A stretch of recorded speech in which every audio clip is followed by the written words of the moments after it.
Okay, here is our next recipe. We have a sweet green. It is pineapple, cucumber, green apple, and a few mint leaves.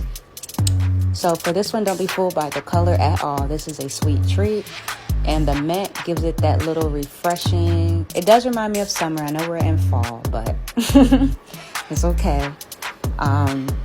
This one yielded so much juice. I was able to get 2 full 12-ounce bottles and a couple of the shots as well. So that was pretty awesome. I will say that you could probably add spinach or kale to it if you're looking for more of a healthier blend. But this one is almost like a treat. Like I feel like this could be like a perfect icy or something like that. So we enjoyed this one. I like to try the next blend.